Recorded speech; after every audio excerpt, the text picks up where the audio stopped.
On Thursday, November 3rd, people gathered near the corner of First Avenue Northeast and Co Road Northeast in Cedar Rapids, where just a day prior, Jeremy Danky Mitchell, an unarmed black man, was stopped by Cedar Rapids Police Department. That's where they say an unexplainable altercation happened that ended with Mitchell being shot and wounded by the officer's service gun. Mitchell then crashed into several vehicles on Co College property. Officers say that the gunshots were due to the altercation but cannot explain the altercation or reasons for the traffic stop. At this time, the dashcam footage of the incident is being reviewed by the Iowa Division of Criminal Investigation and the Lynn County Attorney's Office, but family and friends of Mitchell want answers. Those close to Danky say that he was a good person, cared about doing the right thing, and always had love in his heart for everyone around him, and that the story that the police officers are giving just doesn't add up. We are questioning them about what they did. What happened to him was unjust. Danky in this community wasn't a troublemaker or whatever they perceived him to be. Whatever took place that night when they stopped him, whatever was in their mind that they entrapped for him to be, wasn't it. One thing about Danky, man, he cared about his family, and he cared about being the right person, being the man God called him to be, but also doing the right thing. And for this man to be in the predicament that he ended up in, unlawfully and wrong, is just out of character. Because one thing about it, when you hear the name Danky, when the people hear the name Danky, they already know what kind of man he is and what kind of characteristics he holds. We want to raise awareness so we can answer. Put it on the internet and stuff. Oh, we're on it. It's on there. Yes, ma'am. Yeah. Let you go,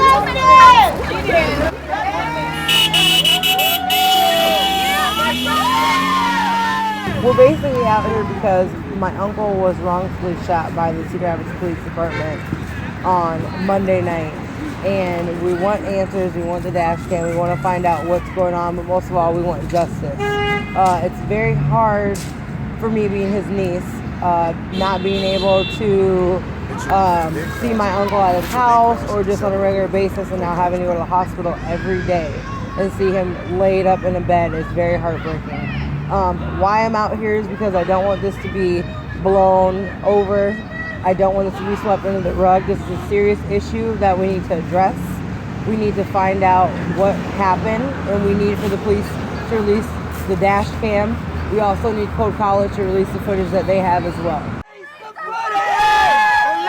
footage! Release the footage!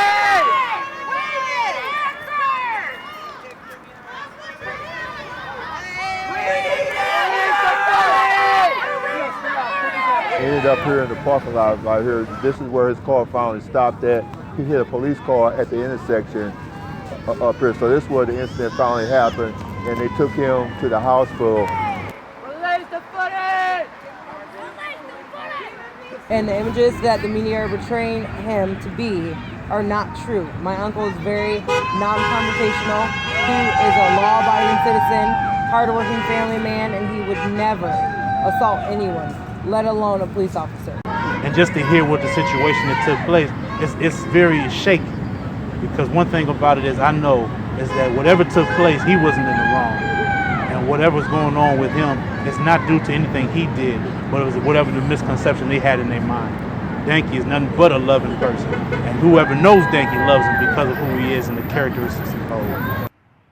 The Cedar Rapids Police Department claims to understand some of the requests for more information voiced by some of the members of the community with regards to the officer-involved shooting. When questioned, they replied, "As with any investigation, there is a legal process that must be followed with regards to the collection, review, and analysis of evidence. At the same time, interviews and statements must be completed." What could they be hiding behind 0 reasons for a traffic stop, an unexplainable altercation, and one unarmed man in critical condition, and investigations and interviews family and friends don't have time to wait for? Keep it right here. This is Robert Earl.